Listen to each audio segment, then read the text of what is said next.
The following program is brought to you by blood, sweat, tears, and listeners like you.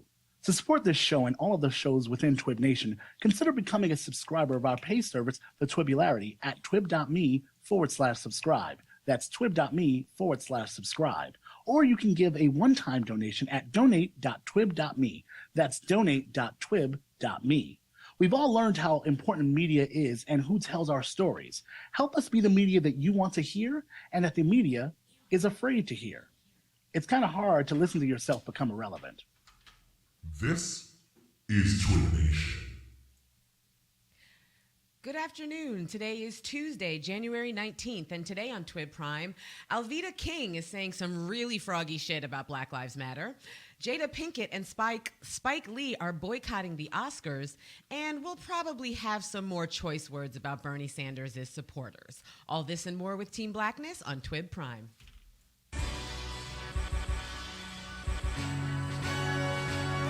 So from now on, whenever you hear these horns, just know you are now entering the blackness. Collard greens, cornbread, and the catfish. Malcolm X and Dr. King with a blackness. We are live, son. This is blackness. You are now entering the blackness. Stevie Wonder, Marvin Gaye, and the classics. Real love, the opposite of ratchet. We are live, son. This is blackness.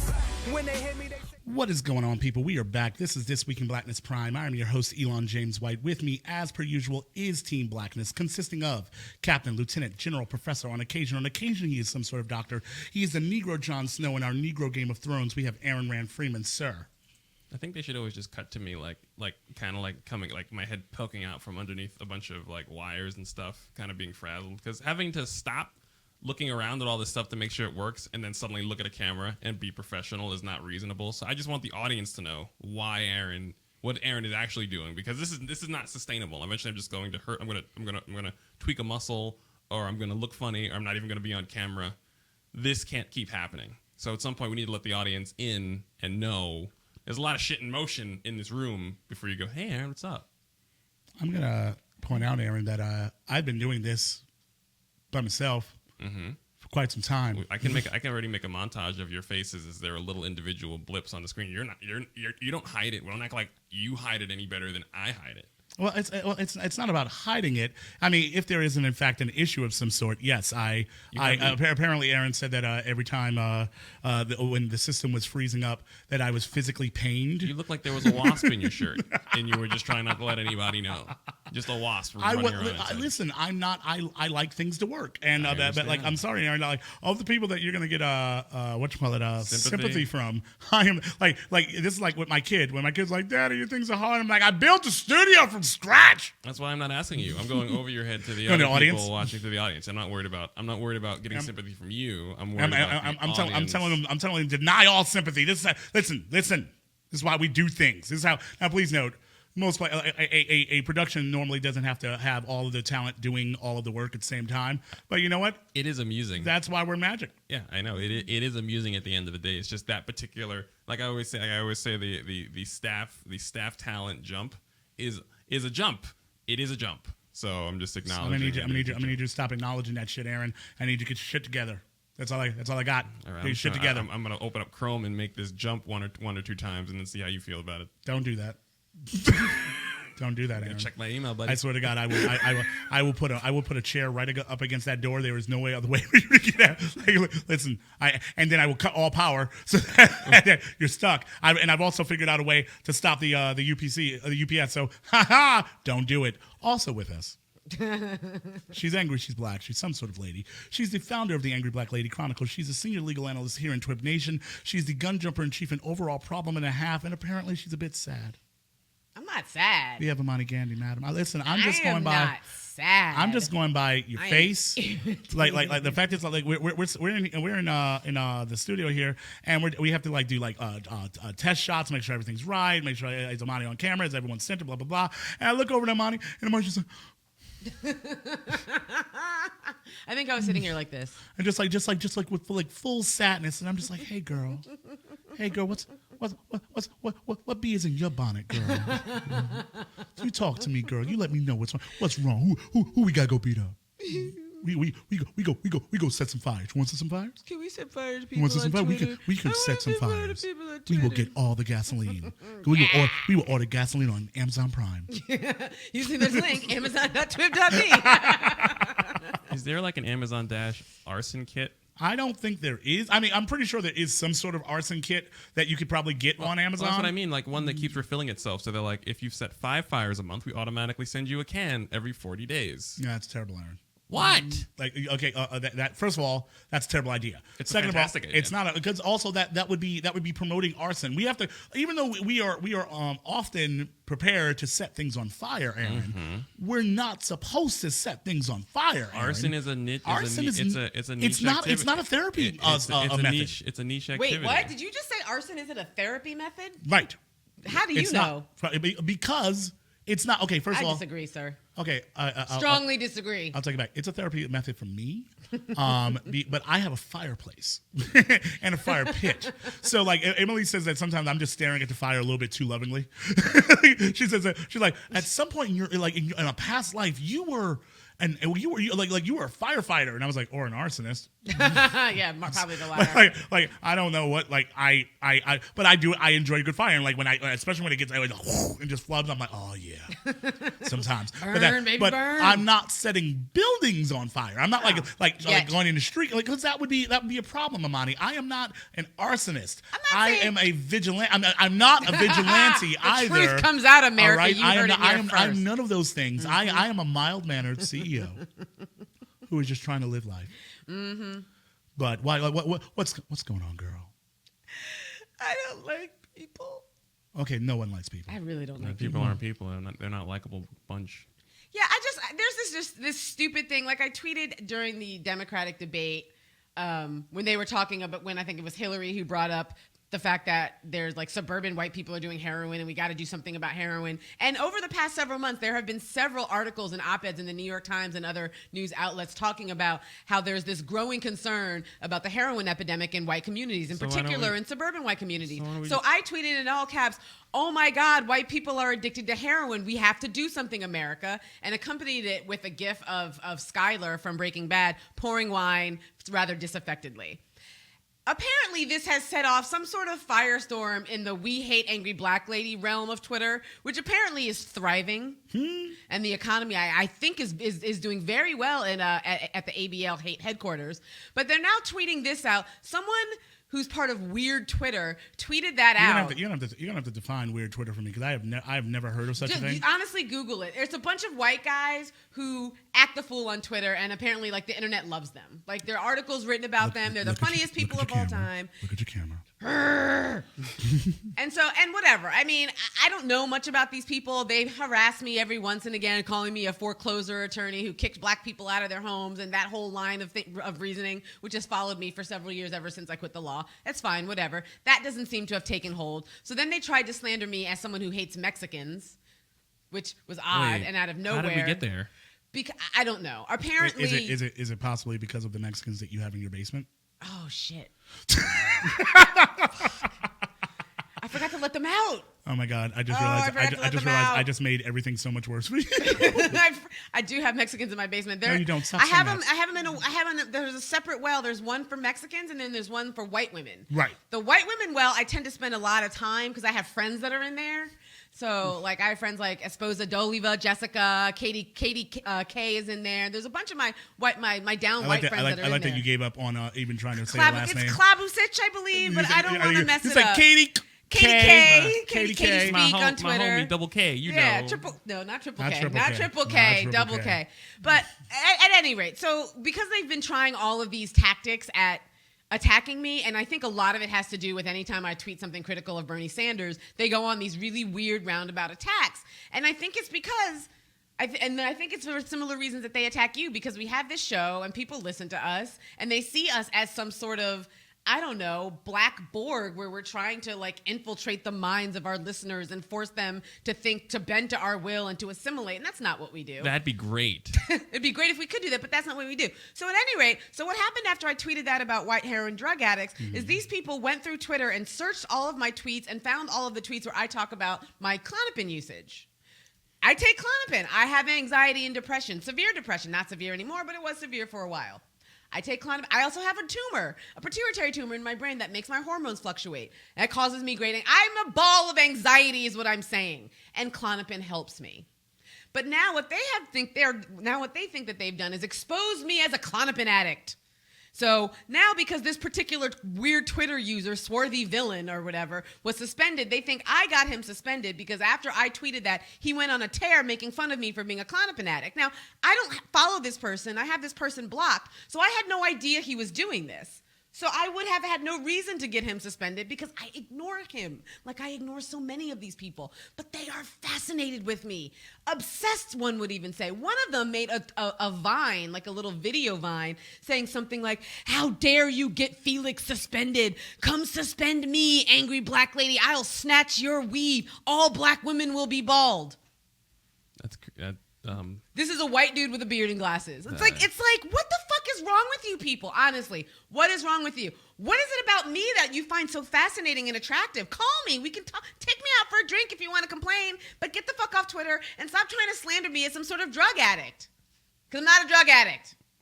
Amani, I'm glad that you brought this up because it's been something that we've all wanted to sit down with you with about. I hate you, Elon. Already, I Amani, hate you. We care and we want you to be okay, and I apologize that it had to come out like this. It should never come out like this. It should just be with your friends and family. I hate you, Amani. It's okay.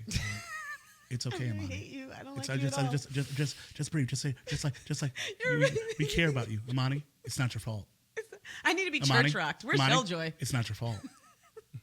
Amani. Do not Robin Williams me. It's not your fault. I swear to God. Stop trash Damoning me. I will not be trash Damoned on my own podcast. God damn it.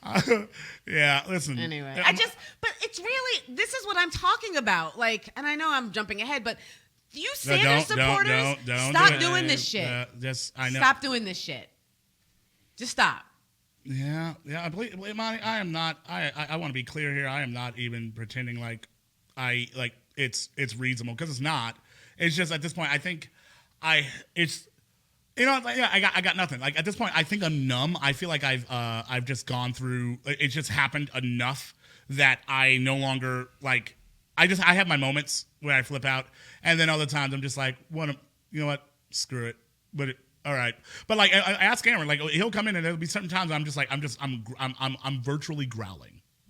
Yeah. Like not virtually as in like on the internet growling. I mean virtually as in like you can kind of hear me growling in real life. Like actually like I'm genuinely upset. It takes a toll, especially when it's unsubstantiated commentary and attacks. Right. Like it's like at least if you're gonna come at me proper. Like come like, hey, you Negro. Okay, well I am in fact a Negro.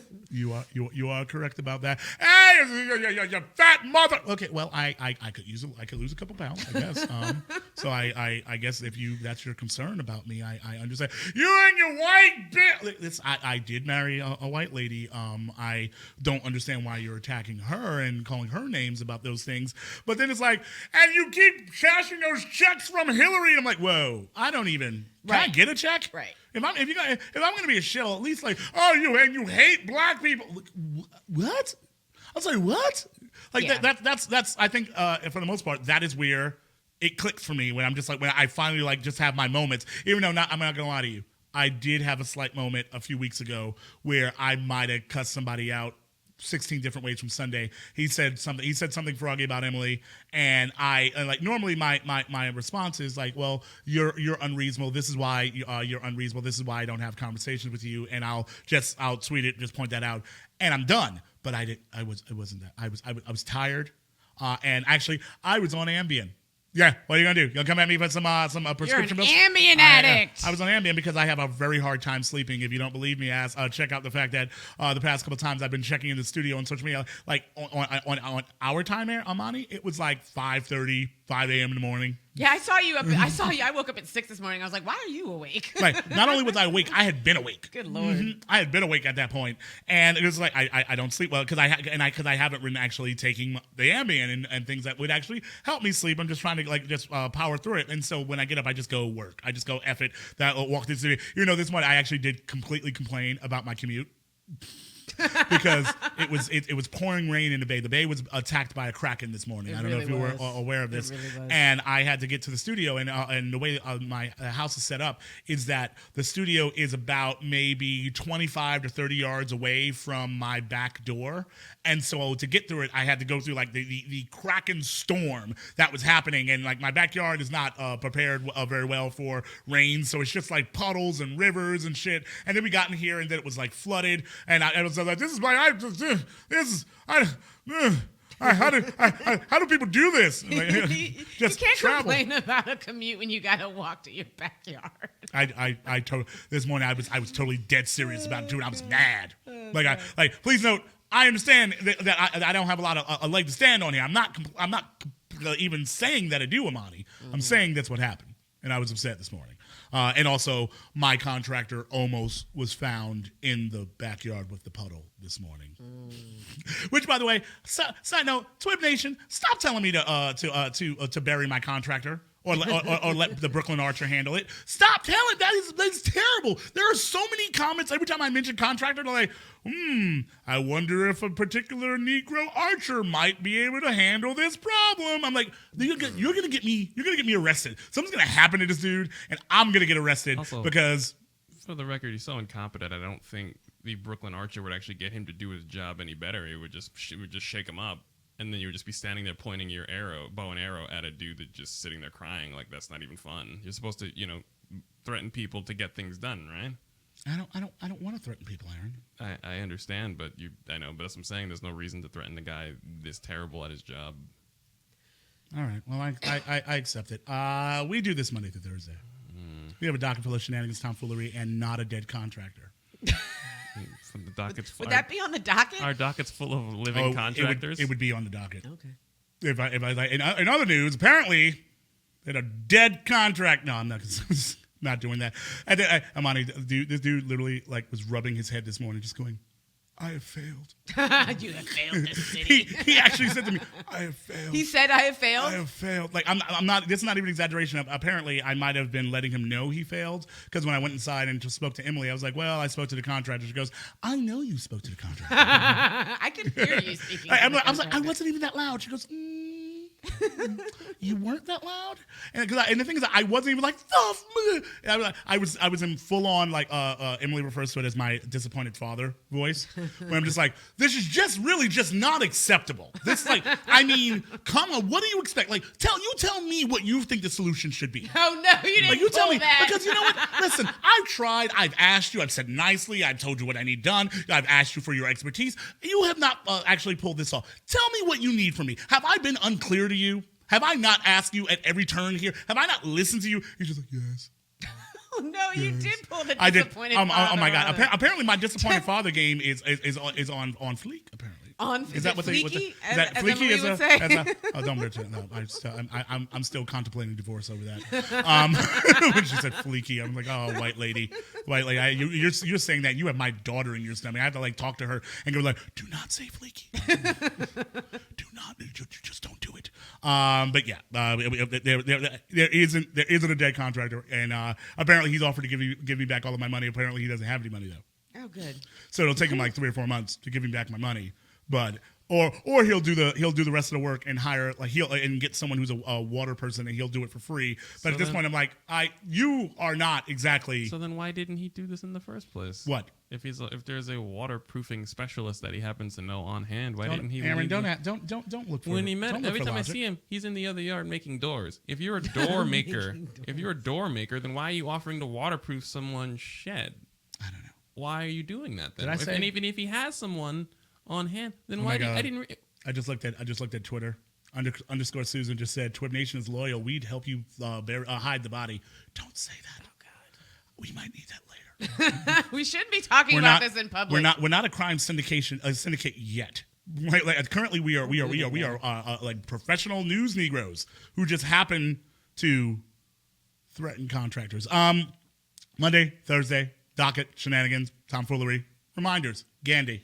Reminder, go to www.support.twib.today. Never do what you're doing right now.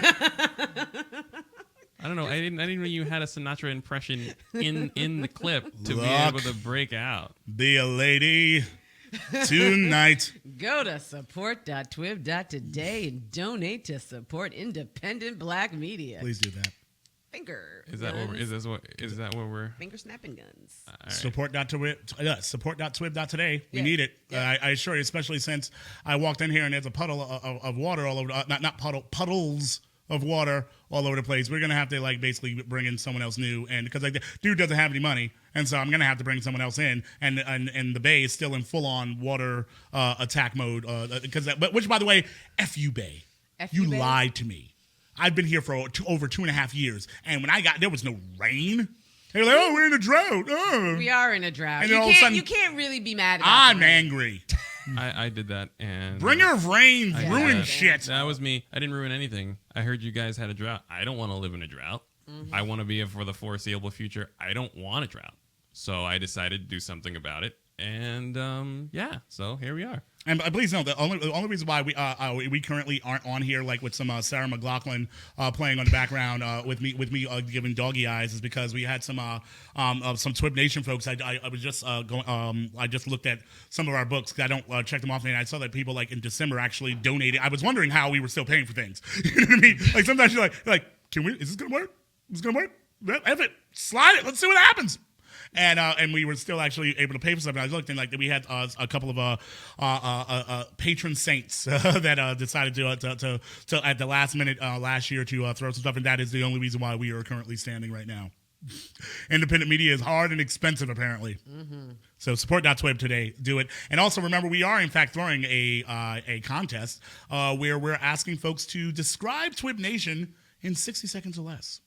That's it. So pick up your phone. You don't need any type of special broadcast scenario. Just pick up a phone, look at it. I would prefer a long way. Please don't do this that way. Do it. Totally do it. Do it any way you want. Stop, Aaron. Why are you undercutting me as I'm doing this? Oh, because it's funny. But it's also because I don't see why. I've never understood why. It's a personal preference, Elon. It's not a personal preference. Literally, that's when you turn the phone around. At that point, when you play it on the screen, there's no it's full screen. It's fully covered. When you do it long way, Aaron, you have to they have to come up with other things on the side. It's like this big black bar. There is a good reason, Aaron. If you were asking everyone to direct their own 40-minute long action movie, then yeah, sure, they should all be in 16 by 9. I dislike you. You can submit your 60-second video explaining what TWiB Nation is at twib.me/explained. twib.me/explained, because I realize we haven't actually been telling people where they can actually do this as of recently. For twib.me/explained, we're gonna I'm gonna try to cut it at the end of January so that we have enough. We'll be able to play with some stuff during February with that. But please get it in there. We love when our audience weighs in on these things and tells us what they think and how they see us, because it's always in ways that I don't see or quite understand. And I appreciate it a great deal. Yeah. Do you? You know what, Amani? I do. You do.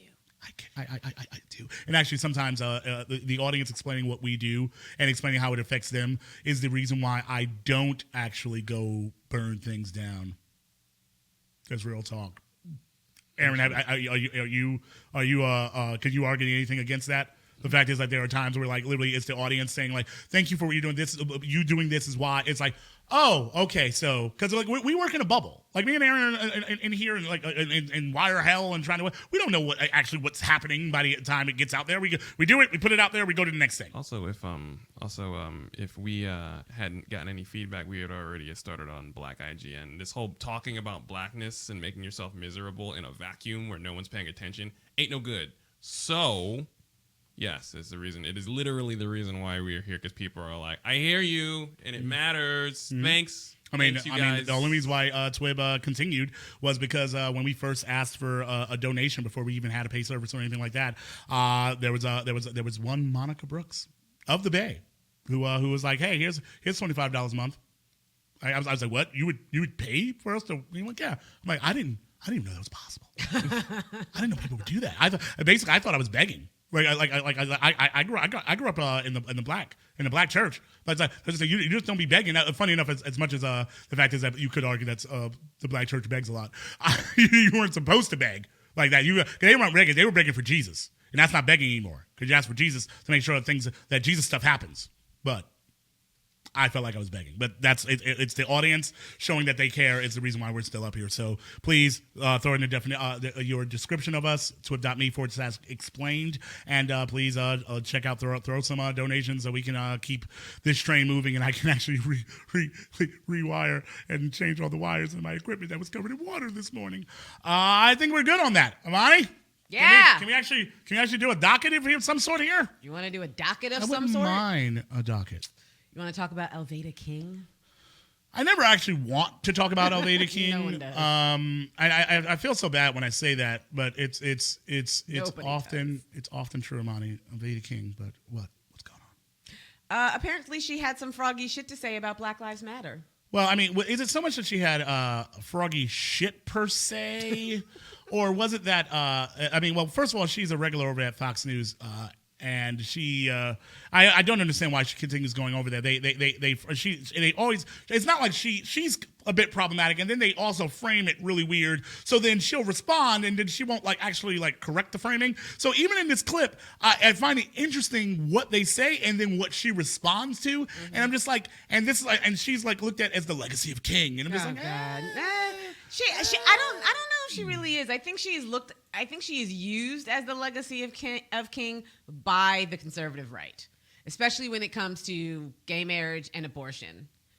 But is she really his legacy? I mean, far be it from me. She's got his blood running through her veins, so I'm not gonna. Far be it from me. It's her uncle.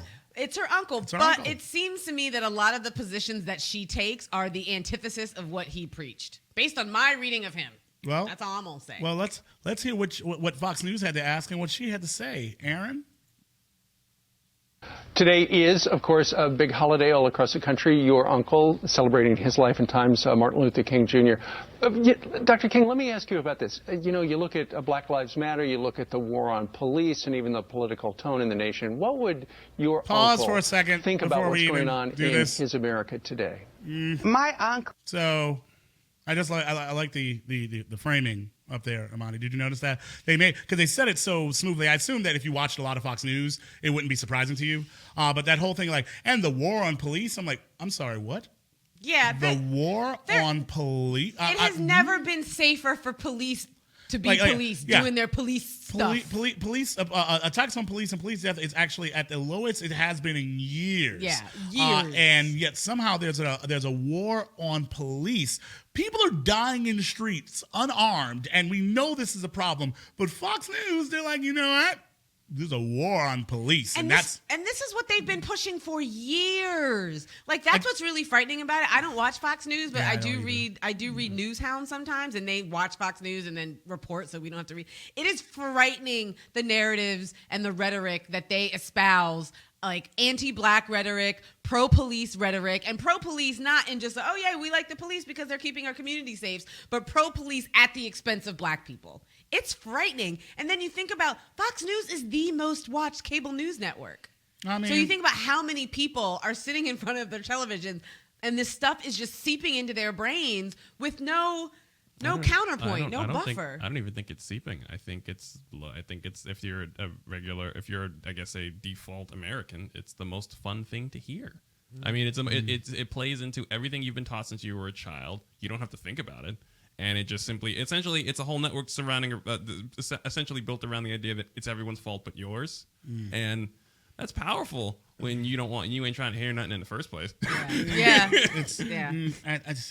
I just don't, and I don't understand.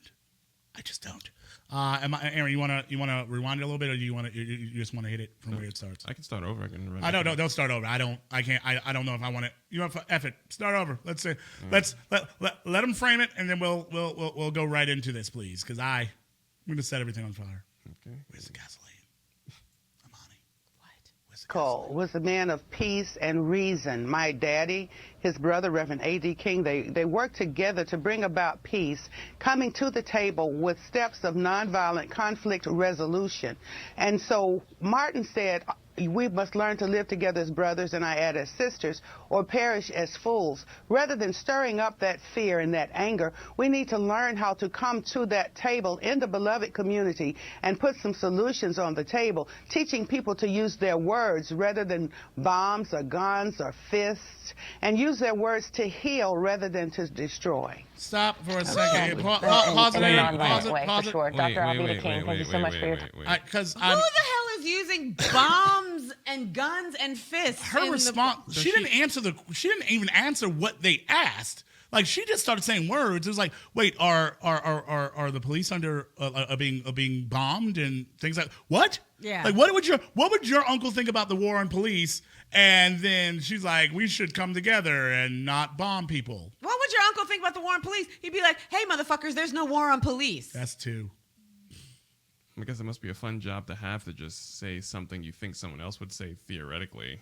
I don't understand why. That's a fun gig. I mean, it's like, what would Martin Luther King say? He'd say something surely lovely in response to this thing here. Everyone needs to love each other. I am so confused. But here's the hilarious part, Amani.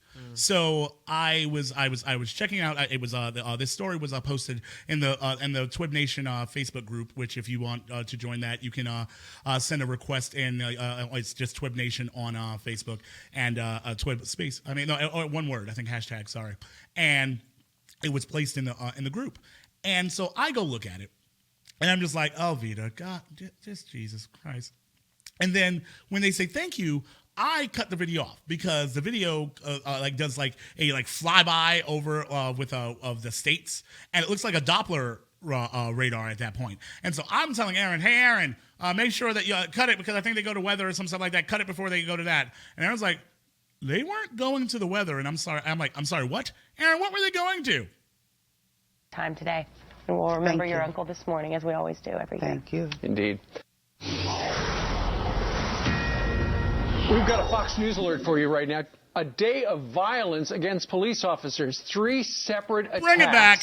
I'm sorry, what? That is what they led into. And it was like, wait, I'm sorry. A you have to see day it. of violence against police officers? Well, I'm assuming that anytime something happens to a cop at any point in time, that they are now considering this a war on cops. Now, please note, and I want to be very clear on this. I don't believe we've ever said at all that being a police officer is not dangerous. In some way, the fact is that you are in fact stopping criminals, because there are in fact criminals. Mm-hmm. Like I'm not someone who's like, no, there's no criminals. I'm like, no, there are some people that are criminals.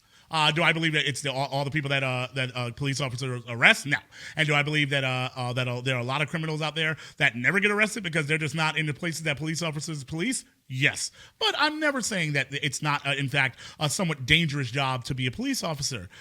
But a war on it's absurd. on police officers? It's like you have to understand, when I say that we're dying in the streets, what I'm speaking of is civilian citizens, civilians who are in fact being murdered by the state.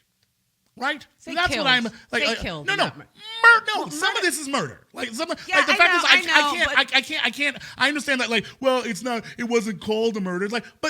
I'm sorry that just because it wasn't called a murder doesn't mean it wasn't a murder. Yeah. The fact is, when someone's running away and you shoot them in the back, you murdered that person. I understand that, but I'm just saying, if we want to be perfectly clear in our framing and our language, we should say being killed. You could say extrajudicially killed by the state. But I have a problem with murdered. I appreciate your framing on that, and I take I appreciate it and reject it. I appreciate it and I reject that or whatever. Like, the fact is, like, sometimes I'm sorry that what they did to Tamir Rice. I'm sorry, that's murder. Like, they rolled up in less than 2 seconds and fired multiple shots into a kid who experts say didn't even have his hands were in his pocket. Mm-hmm. Okay, and then they let him bleed out. that's murder. I understand that like how the legal framing isn't on, but at the same time, I believe that common sense and what we're looking at should also play a role in all of these things. And so that's why I say I'm not speaking for Imani. Imani's a lawyer. I get why she's saying what she's saying, but that's not how I read this. So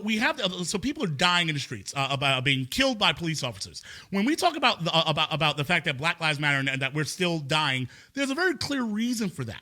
Police officers are actually hired by the state to go do this job. So it's not when police officers are hurt and in a situation, it's not a war on police officers. Police officers, it's like saying there's a war on our soldiers. I'm sorry, what?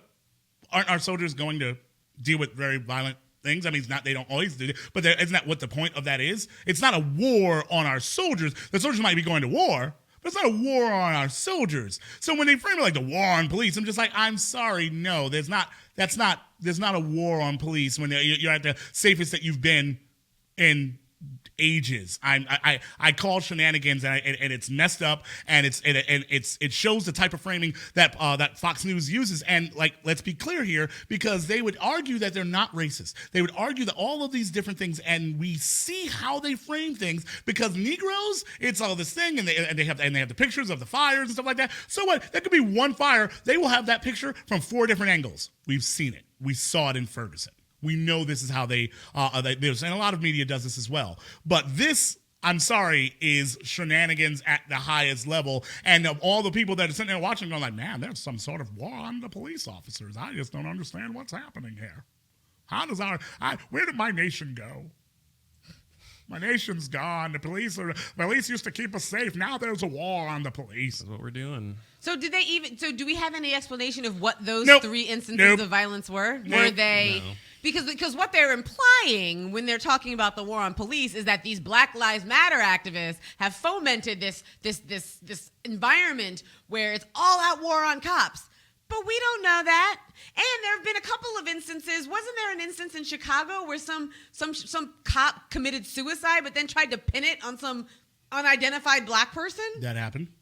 So I'm sorry, but if you're gonna talk about war on cops, I'm gonna need receipts. Yeah. I'm gonna need some receipts. But for the record, civil unrest is not a war on anyone. It's just it's just matter of fact, it's just increased awareness and a demand for reform and regulation and observation. And let's be real here. If there's a war, as opposed to saying there's a war on police officers, why don't you talk about the fact that police officers are colluding in order to stop justice from happening to their fellow officers when they actually commit some sort of crime? That is literally the whole point of the thin blue line. The idea that you have to, the code of silence that they use. They're literally colluding.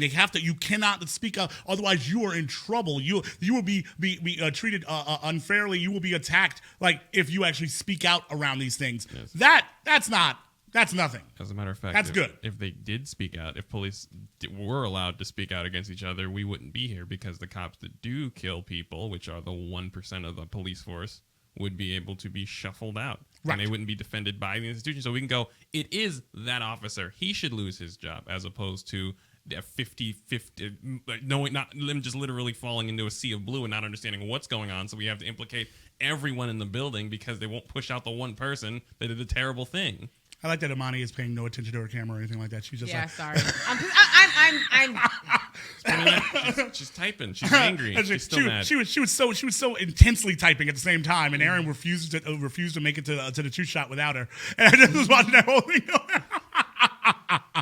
Whatevs. So yeah, thanks Fox News, and thanks Dr. Alveda King for, I don't know what that was. I need you to stop, please.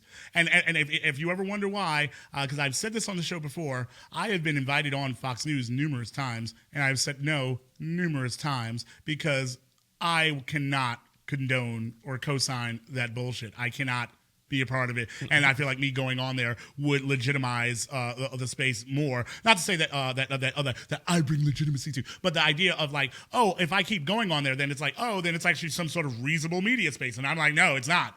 It's not a reasonable media space. This is not a reasonable conversation to be had here. Hence why I'm not going anywhere near it. And not only that, good luck for you. And not only that, they probably followed up with some story about about radical black radio and the violence that it causes immediately after you go off the air. They have a reasonable interview talking about independent media, and then they talk about how independent media makes black people kill police officers. Remember, Aaron, when Fox News did actually run head on with TWiB, they just decided that the show was not called. It was not This Week in Blackness. They referred to it as The Week. And Eljoy was just Joy Williams of The Week. You mean like The Soup? No, I think The Week is like some show that is hosted by George Stephanopoulos or something like that. And they just decided to pretend like it was just something like TWiB didn't even exist. Like literally, they were using our footage, and just like, no, it's The Week and Joy Williams. Yeah, this is like, you don't get the names right, get the show right, whatever. So there's been a lot of conversations happening right now, Amani. I don't know if you were aware of this. There's been a lot of conversations around the Oscars after the nominations were actually released, and yet again it was Lily White Palooza. It was all white everything, white diggity. No doubt. like I'm trying to. What else could be Oscar? And of course, the hashtag popped up again. Oscars so white. And there's been a lot of conversations about what the hell is happening. What are people going to do? This is ridiculous. How do you respond to it? And the president of the Academy, which I believe is a black woman, she had said that she has found it problematic. That she was disappointed with the release of it. And then Jada Pinkett Smith. We didn't get to grab the clip, but Jada Pinkett Smith had spoken about it. In fact, that she's not going to the Oscars, and that she's going to, and that she thinks that we should be focusing our resources back into our own communities. Which, by the way, I actually totally agree. We should totally pull back on a lot of that stuff, and actually put money, because that's the thing. Like as opposed to spending money in other places, spend money that will in places that will create the content that you want. I actually am a big believer of this, because look at what we do. Like when the money that comes in, we create the content in the media that people actually want to hear, and actually is reasonable, and actually is representative of reality. In all honesty, but apparently someone was not amused with Jada Pinkett Smith making this argument, and that would be Aunt Viv, Emily, Emily, Amani. I just old black man up. Aunt Viv, you remember Aunt Viv from Fresh Prince of Bel-Air? Of course, Amani. I was asking Amani. Yeah, I'm really angry right now, and I can't really focus on anything else. So you might want to go split screen to you two. Did you just tap out of the show, Amani? I'm really angry right now. Okay, well, apparently. All right then. She's gonna need to breathe. All right. Aaron just like, oh, well, all right. So Aunt Viv decided, and by the way, when I say Aunt Viv, there's two Aunt Vivs. Anyone who's a kid of the 90s understands that there was the original Aunt Viv, and then there was beige Aunt Viv, and beige Aunt Viv doesn't count. Not that because you're beige, but because it was just weird. Like when beige Aunt Viv showed up, it's just like, what happened to regular Aunt Viv? This is odd. This is happening, and so the real Aunt Viv. What's her name, Aaron? Janet Hubert. Janet Hubert, real Aunt Viv. How do you even know her real name? Oh, because I processed the video and read the story. Okay.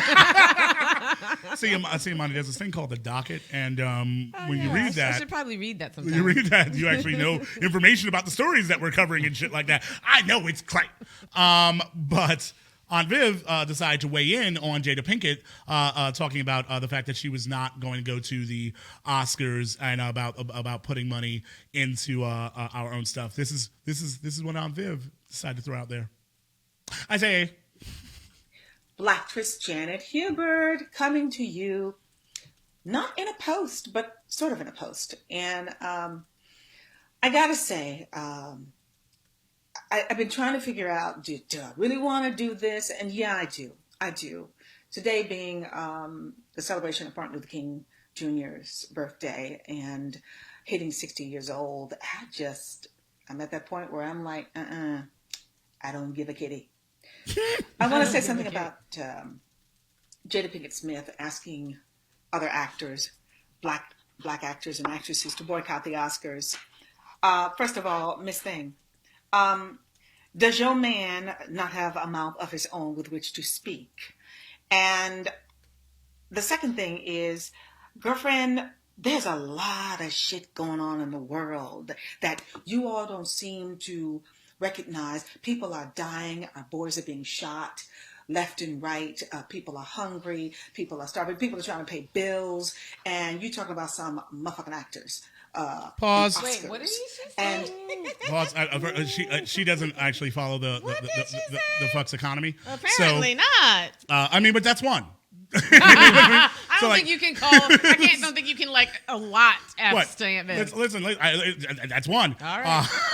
But so she, Aunt Viv is clearly not amused. Something that should be made a note of is that it is pretty well known that Aunt Viv had beef with Will Smith.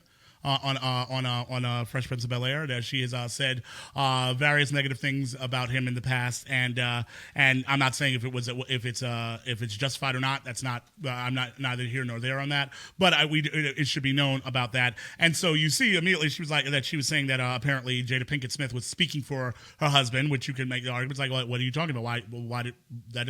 What? That doesn't mean that. And also. Up front here, I have a slight issue with the framing of what Aunt Viv is saying, because she's basically saying that we can't deal with this because we're dying in the streets. We're dying in the streets. Like, it's serious. I mean, nobody cares about actresses. And I'm like, hi, as someone who reports about all the dying in the streets that we're doing, I have a lot of conversations about dying in the streets. That doesn't mean that you can't have conversations about representation. A lot of these things are interconnected on levels that I would argue that you can't really just dismiss. And so I understand Aunt Viv being annoyed because she'll get to that in a moment. But you can't say because it's something that we see a lot of times, and we see a lot of times in Hotep Twitter where you're having a conversation about this, and they'll be like, "We can't be wasting our time on this. People are dying in the streets," and I'm like, "Yeah." But one, we could do multiple things at once. I don't know if you knew this, that we actually have the capability of doing more than one thing at once. So I can be mad about people dying in the streets, and then I can also be mad about representation in Hollywood. I could also be mad about the fact that I don't have a pastrami sandwich right now. So that's 3 things I can be mad about right now. Right now. And all at once. So to make that argument, it's flawed at its base, at its root. To be like, oh, because of these things. No, yes, all of those things you're saying is true, and we need to deal with that. But it does not negate what this means, what representation means, what it means to be acknowledged, what it means for black folks to even believe that they can be acknowledged in this way, and that they're not actively being frozen out of this space. So let's, yes, continue it, Aaron. it just ain't that deep. And here's the other thing. For you to ask other actors and other blackstresses and black actors to jeopardize their career, and they're standing in a town that you know damn well, you don't do that. And here's the other thing, they don't care. They don't care. And I find it ironic that somebody who has made their living and made millions and millions of dollars from the very people that you're talking about boycotting, just because you didn't get a nomination, just because you didn't win. That is not the way life works, baby. Okay? And it's very suspect to me. And I seem to recall, 20, maybe 6, 7 years ago, 25, whatever it was.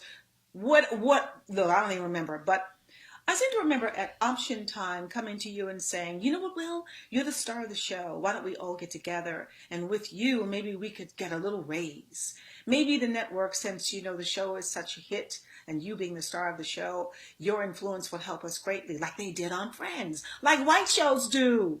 Remember that? Do you remember that? Because I do. And your response to me was, my deal is my deal, and y'all's deal is y'all's deal. Well, karma must be a bitch because... So Aunt Viv. So Aunt Viv's not playing around. Aunt Viv is still pretty annoyed salty about that. I mean, I think that's because she said in the past that she's not really bitter about this. Please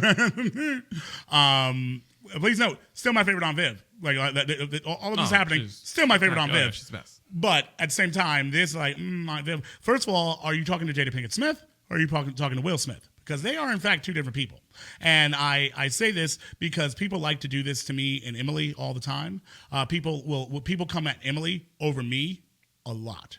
And it's actually really, really annoying. And for a while, Emily would flip the hell out because people would like listen, because Elon, and she's like, why are you yelling at what I didn't make him, like, I can't control what he's doing. Stop doing. And I also take offense when people do that. So I think on one hand, I'm sensitive to the idea when people start going after one person and as if they're talking to both the couple. That's not how all relationships. Maybe some relationships work that way. But Aaron, is that how your relationship works? Are you guys like one unit at all times? Not in this instance, no. I mean, just because me and Emily. I mean, like if you send an invite to us, like yes, there's a solid chance if one of us is invited, the other one might think they can come. But it's saying that even that, like, we will check. I think when you're a unit and you've been together long enough, you become the beef is just it's just like being in a gang. It's like, so everyone's just, and so when you have your issue with blood, you tend to just have issues with all the guys wearing the red. And I think that when you're a Pinkett Smith, there's beef with all of them, which is why, usually if you hear people beef about like Jaden Smith, it like trickles over to his sister, and then someone makes a joke about Will. So I think they're like the Pinkett Smith gang. So now Janet Hubert's got beef with all of them. Yes, exactly. So she's got beef with all the Pinkett Smiths. And I think if she was talking long enough, she would have said something about Jaden and Willow. Which are weird ass kids. They're just like, okay, calm down. But again, like I said, so clearly Aunt Viv is pissed about what happened on the Fresh Prince of Bel-Air. Apparently, Will Smith did not want to team up with everyone to negotiate that. Which, by the way, you can make the argument whether or not that was right or wrong. I am someone who I might have done it myself, but I understand why people wouldn't do it. I understand that, especially like when you're trying to get your money and you're just like listen, I don't know what they're gonna do here. I'm just like, listen, and especially I believe Will Smith. It's a story that I've heard for like probably a couple decades now. That after Fresh Prince of Bel-Air, after Fresh Prince, when he was with Jazzy Jeff Fresh Prince, he lost like almost all the money he made by just like that, like giving money to people, he basically almost went bankrupt and then had to come back and make money again. So I imagine that he's probably very, very sensitive about that stuff. Please note, I'm not saying that whether or not he should or shouldn't have done it. Like, I can understand why you would do it. I would understand why it would be more favorable for that. But I also understand why you wouldn't do it. But I also understand why Aunt Viv is pissed about it. But again, so it's the problem in the argument. So you're upset about this, and so you're upset about something that happened 26, 27 years ago, and then you're making the argument that so you didn't we didn't team up back 26, 27 years ago, but you want people to do this right now, huh? It's like, well, actually, so. If what you're saying is true, then maybe if he should have teamed up with you guys, and so maybe we should all come together. So that's not it's saying that something happened before and it didn't work. It didn't work out the way you wanted it to, and people didn't do what you thought should have happened. So now we shouldn't do that. That's not a good argument. It's not a good argument. But again, I actually understand the argument about the idea of like how this affects Hollywood, about how Hollywood looks at people, and the fact is like, will they care? In honesty, for me, it's not about whether or not they will care.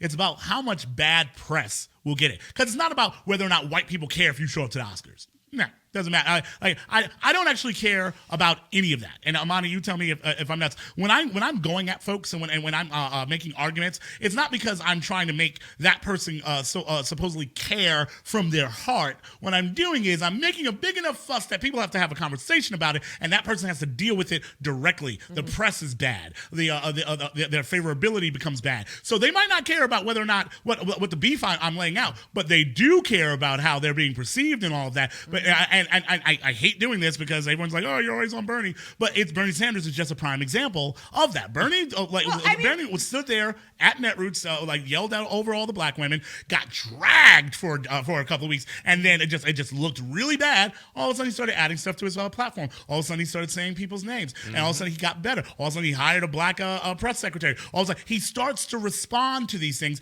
and I'm sorry, I don't necessarily believe that Bernie just in his heart, just like he just cares so much about these things. Absolutely. I don't believe that. We but I do. Him. I do believe that. Yeah, I believe that you can make enough of a fuss and enough and force people to actually have to talk about it. And once it's affecting them, once like a bad press starts to hit, once people start shading and actually going like, well, maybe we shouldn't even think about it. Maybe it's not even that important. The whole Oscars thing. Maybe we should start ignoring it. Once their cachet starts to go down, that's the power of what you're doing. It's not because white people care about our representation or our feelings. fuck that. That's one. But they do care about how they're affected, how their money's affected, how their brands are affected. That's what we're going after. And I think that sometimes people have to understand what the point of this is. Usually, oh, you're yelling about this. No, understand what we're doing. Understand why people are going after that thing. Understand why they're making that much noise. It's about making enough noise so that the people who, when they really care about that their brand and their money and how they're perceived and how they can continue building, you make it harder for them, and all of a sudden magically they'll start caring. All of a sudden they'll start saying Tamir Rice on their website, even though they only find it disconcerting. Sorry, I say I'm salty. I'm like Aunt Viv when it comes to that. Like I'm salty around that. It's not saltiness.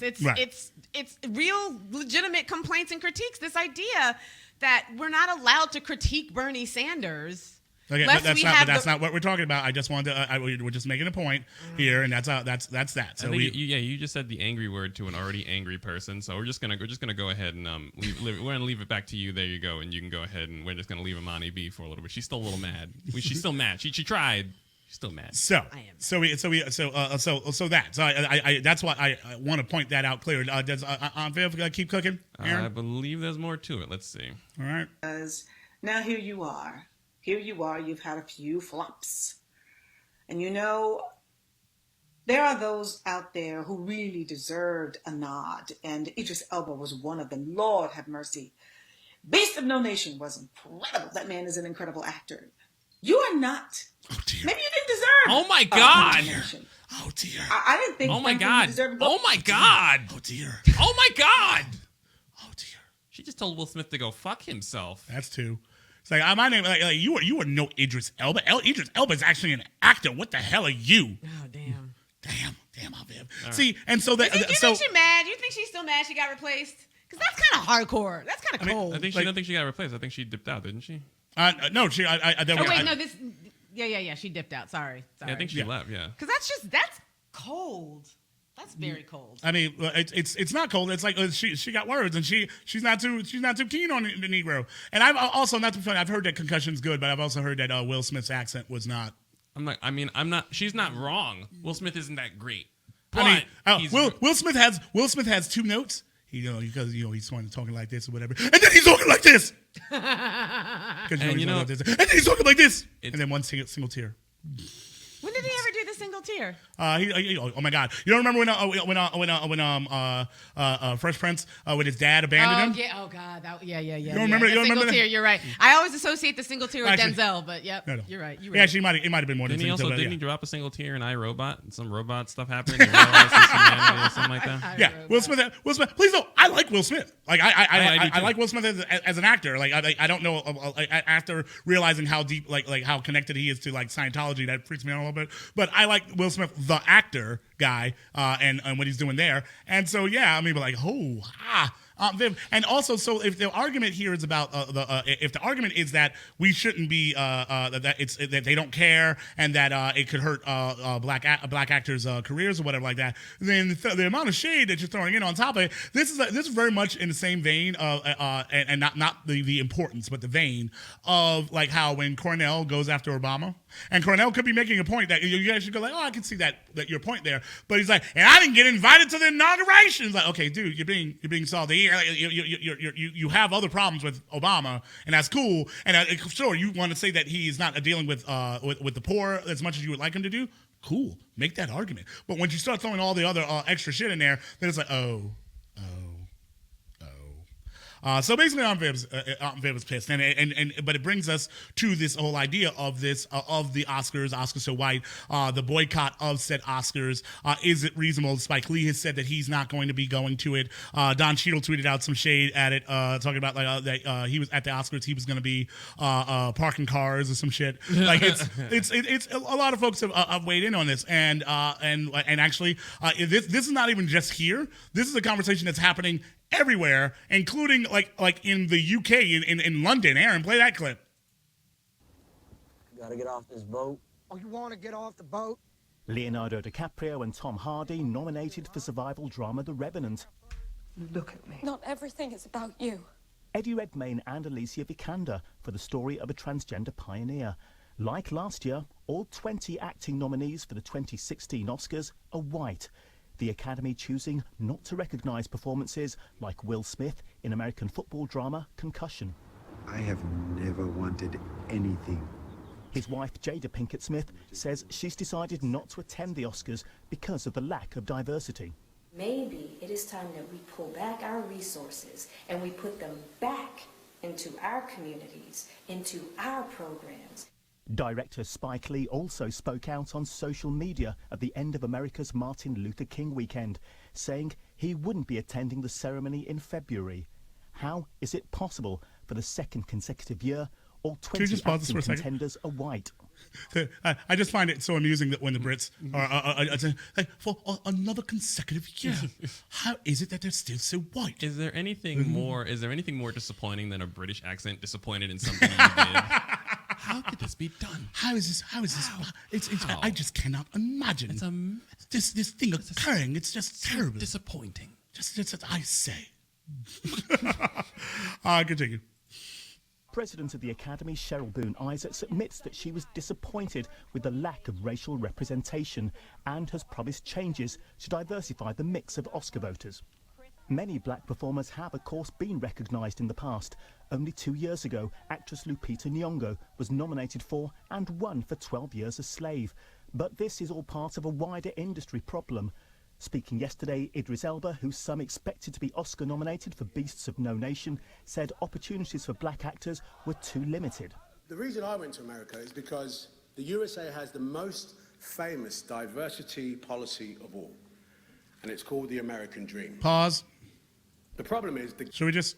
I only paused it to ask whether or not we should rewind it for the ladies to be able to look at a little Idris more. Elba. Idris Elba.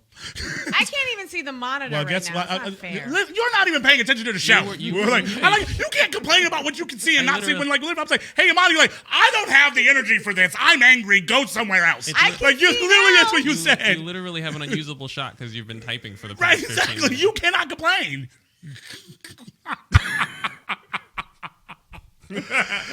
Okay, and really now you're just going to sit on your shot even worse? Sit in the middle, Amani. Don't worry about that. Don't worry about all that. Amani, you can't. Act right. I'm sitting Aaron, you saw like earlier, I was like, hey, girl, are you okay? Are you okay? And I'm clearly not okay, so let's just move on. Okay. I don't want to get punched in the face. But let it cook. Gap between the dream and reality. Many are now hoping and expecting that in future years, the selection of awards nominees will better reflect the diverse range of cinema audiences. Well, let's bring in Elon James White. He's CEO of This Week in Blackness. Hey, that's a Negro in there. An alternative event. Ellen James White. Yeah, everyone's been mocking the fact that it sounds like Homo Demons. Dr. Homo Demons. Oh, really? Because remember, he used to call me Ellen James, and I didn't even correct her because I was like, I'm assuming that she's British. Like that's just like British people. That what you gonna do? What you gonna do? But the reason why they actually brought me on this morning is because, and this is something that we're basically announcing to our audience right now.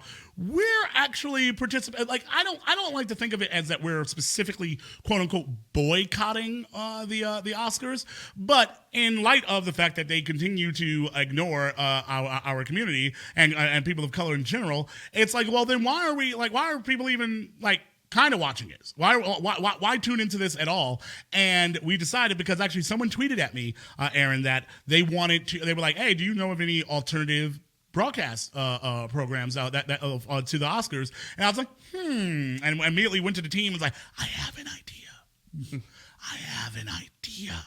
And so we're actually going to be broadcasting a live broadcast at the exact same time as the Oscars.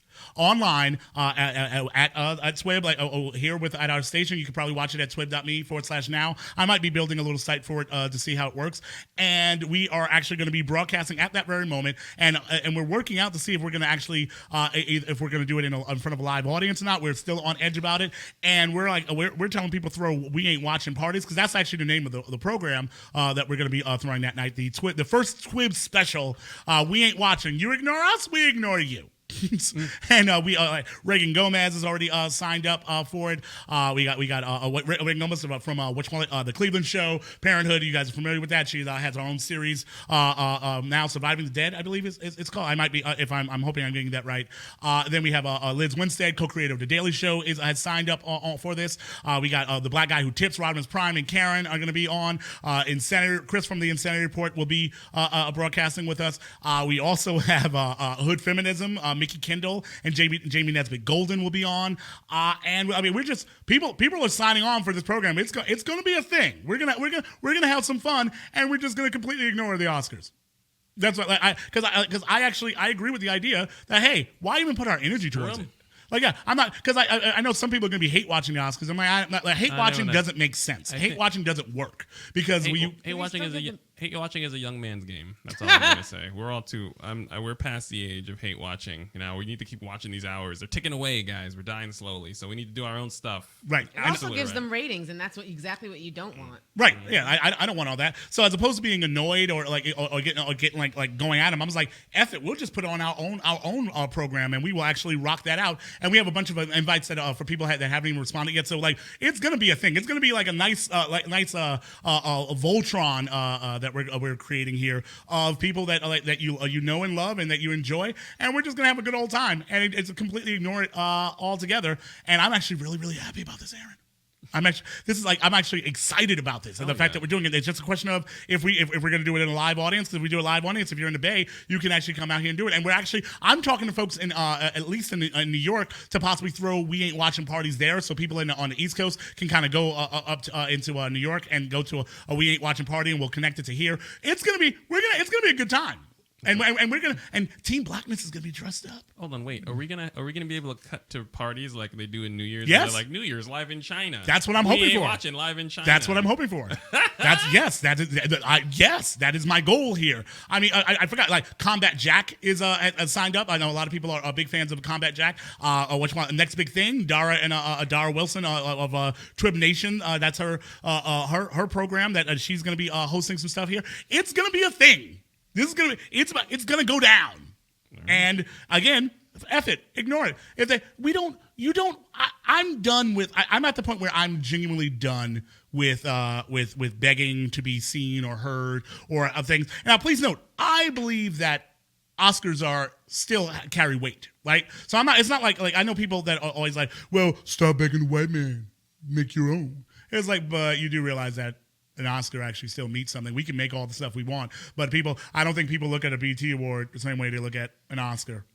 They don't look at NAACP Image Award the same way they look at it as an Oscar. Oscars change people's careers. Oscars like completely put you on different paths. So it needs to be dealt with. But my method of dealing with it is to take away the attention. Like say you're not that important, and I believe that they will flip out. They're like, oh no, this is and they have to continue, and all the bad press. I mean, the president of the Academy had to actually say something about this. Like, make as much noise as possible and make them have to deal with it. Because what I'm hoping is that we're going to be trending on Oscar night.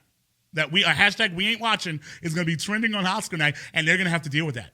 That a bunch of people are just like, F you. We're ignoring this. You don't listen. You ignore us. We ignore you, and then they're gonna have to deal with that. And hopefully, you have to re-examine how the entire thing works. Like put pressure on them. All the articles, I'm for it. Articles, bad news stories, like everything. Make them feel shitty. Make them start to lose that clout. They're like, what if people don't care? What if people think that when they think of Oscar, they think something negative, like Oscars, because you can rebrand shit. You can always do it. Like, so just imagine if a bunch of people really just decide, nope, we don't care about it now. I think they'll get their shit together, Aaron. It'll be the Oscars are so racist that literally black people banded together to ignore it, and now it became a thing. It was an actual national party to tell the Oscars to go fuck themselves. That's 3. I know. So it should be interesting. Yeah, that's what I'm hoping for. And also, I just looked over in the TWiB Nation YouTube stream, and someone said that Nikia Jackson said that Oscar noms and wins boost earnings for actors if you're white, and that's a conversation to be had because when in fact black folks have gotten these Oscars and then they didn't see the impact that they thought they would have. Didn't Monique actually make this argument? I believe Monique was talking about how when she won, I think for Precious, that she really thought things were just going to all be changed. And there's like nothing happened. Also, I recall when Monique was when she won for Precious, people were very angry at her that she refused to do a lot of the press junkets and the other sort of Hollywood Academy type stuff that they expected her to do. And I think as a result of that, she was told that she wasn't going to get many more roles. Yeah. Which kind of sucks because it's like, oh, so you're a black woman. You rarely get an opportunity to be in a movie of this sort of magnitude, to be in a movie that's going to be lauded by the Academy. And then when you do that, you're put in all of these extremely white. I have to imagine that doing these press junkets and all the Academy bullshit is a very, very, very white space with a lot of really, really white people looking at you and giving you the once over and questioning you. And I can imagine just not wanting to go through that, not wanting to have to deal with all the microaggressions and the dumb questions that you're inevitably going to get from clueless white people about your work and your craft. Actually, in fact, can we say that if you're a bunch of white people and there's like one black person that was supposed to show up to your thing and didn't, that might be why they didn't show up? Like how many, like at this point between the three, between both of you, how many things have you just said, nah, I don't think I'm going to go? Because there are like literally like a 14-to-1 white person to black person ratio, which guarantees Amani's going to get her head rubbed, or Elon's going to have some weird question, or Elon's going to bring his wife, and then they're going to talk about the cute brown babies that they're going to have, and all that other ignorance. And you're just like, you know what? No, staying home. I'm going to fire up this old Xbox. Xbox ain't racist. I thought we established that this is literally why I am, in fact, the house person that I am, because I'm tired of the bullshit. I don't like it. I don't like being questioned about that. And I hate having to explain what I do, and then all of a sudden the questions around it, and then the inevitable me having to explain race to people because once they find out what I do, then they want to challenge things like, oh, let me tell you about this thing, this race thing that I thought about or whatever. And I was looking at this one, like, I didn't ask you. I don't. Please stop. Please don't tell me. Dear white people, don't talk to me about being. Black. Dear white people, don't talk to me. Period. No, I didn't. See. No. I'm sorry. I'm still mad. Clearly, it's just like, no, dear white people, I need you to just stop asking me a weird question or just volunteering your views on race or like what you think should happen or what you think what black people should do. I get everything. Just also, listen, black people. You know what black people did? Listen, I try. I like to come like I'm really working in my space. I don't know what I should do. What do you think I should do? Madam, I am having a drink. Do you not see the scotch in my hand? Do you really think that I want to sit here and have a conversation with you about what you should do in your community to eradicate racism? My girlfriend's very proud of me, but sometimes she goes, he's an audio engineer. He hosts a show called, and I'm like, oh no, honey. No. This Week in Blackness. I'm like, oh. And then, if the white person's a little drunk, then they go, well, you know what I think? No. This Week in what? So if I had a show called This Week in Whiteness. just if you understood how many times it's just like I don't want this. I don't know what to do about it. I don't know how to get out of this. Like there are parties that like I'm supposed to go to. Like I remember. Oh, what was it? Was it last year or a year before? There was like some parties at Netroots that I had to like. I'm out. Yeah. Can't do this right now because y'all being extra white right now at me. Like you're being white at me. Like I don't have an issue with people being white. I have an issue you being white at me. When you're pointing your whiteness at me and you're like, hey, and then start asking you like weird questions, it just gets uncomfortable. And I'd rather just stay in the house. I'd rather be left alone. And I think a lot of black people would. And I think it happens especially to black folks who have to walk the line, where they're they're actively in spaces of that are predominantly white.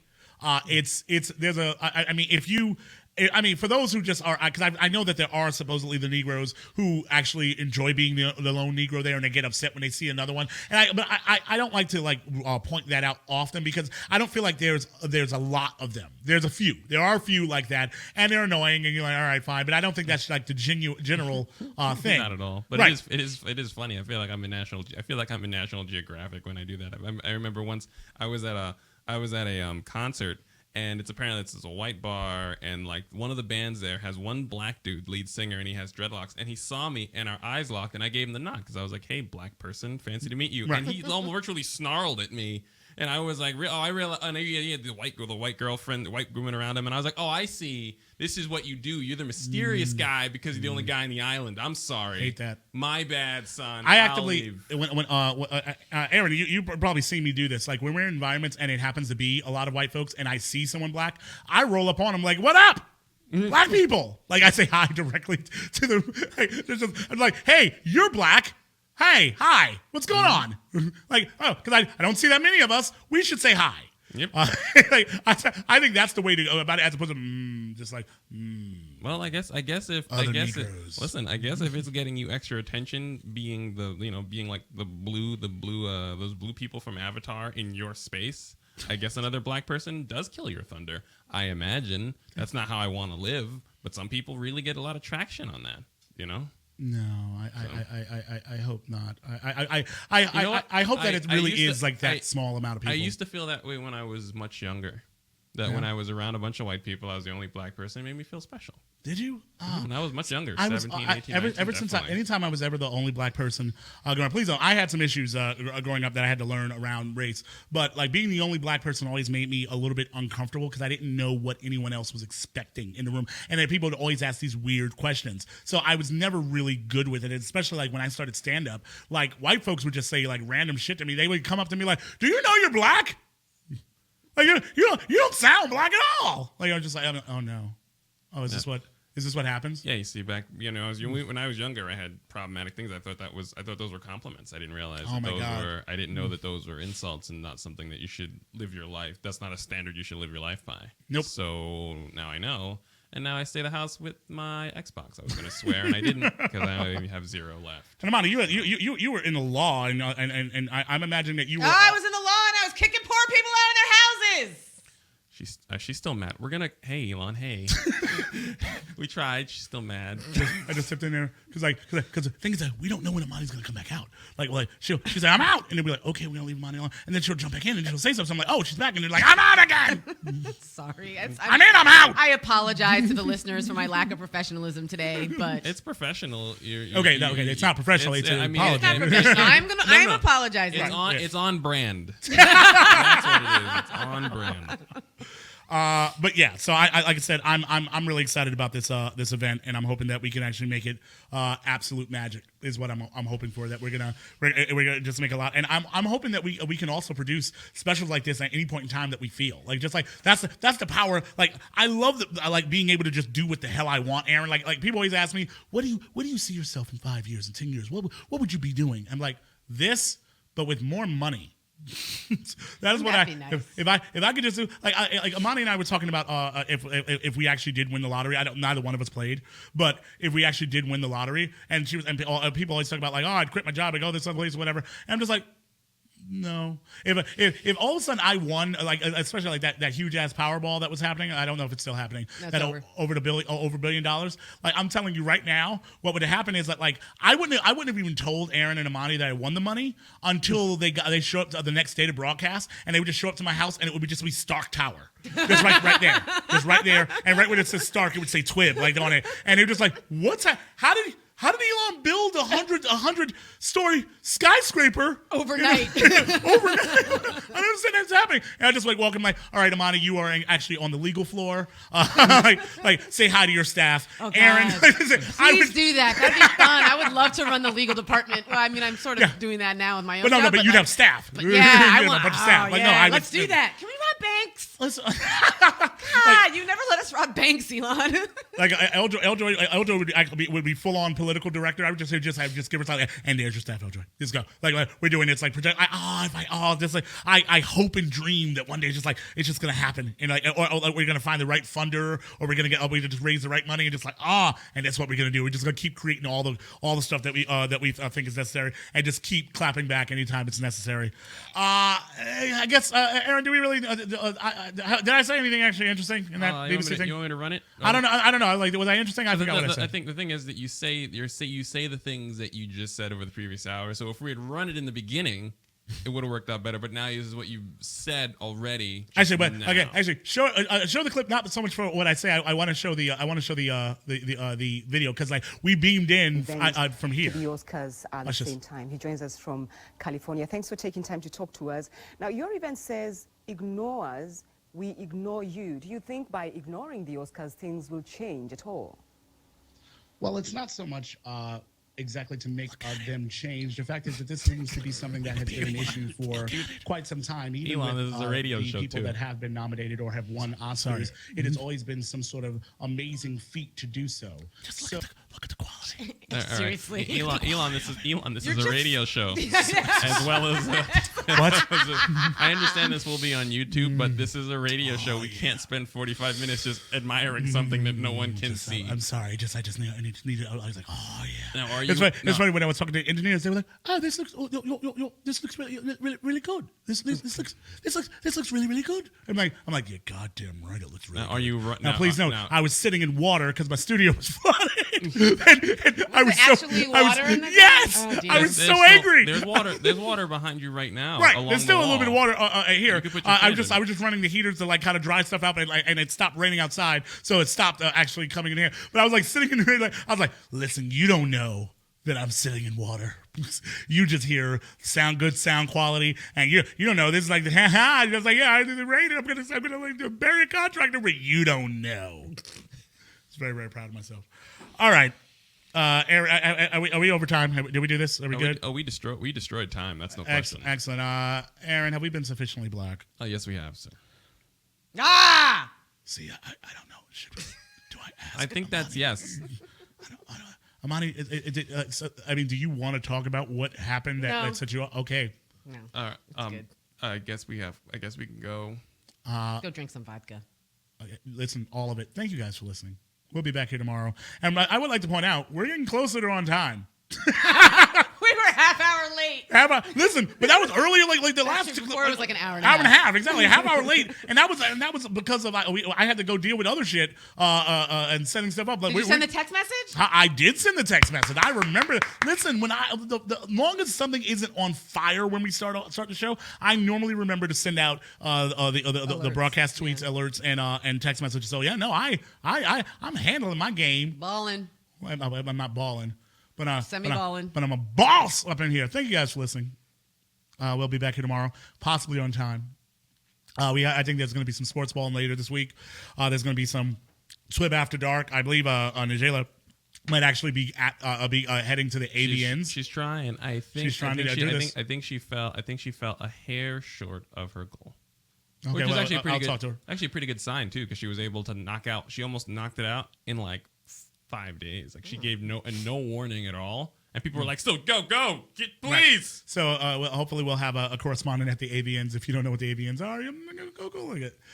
Just know that Nigella of TWiB After Dark. Safe search on. Safe search on. But TWiB After Dark will hopefully be broadcasting from there or sending us clips that we'll be putting out from there. I think we're getting our shit tight, son. Thank you guys for listening. Have a pleasant evening. I hate those credits. So from now on, whenever you hear these horns, just know you are now entering the blackness. Collard greens, cornbread, and the catfish. Malcolm X and Dr. King with the blackfish. We are live, son. This is blackness. You are now entering the blackness. Stevie Wonder, Marvin Gaye, and the classics. Real love, the opposite of ratchet. We are live, son. This is blackness. When they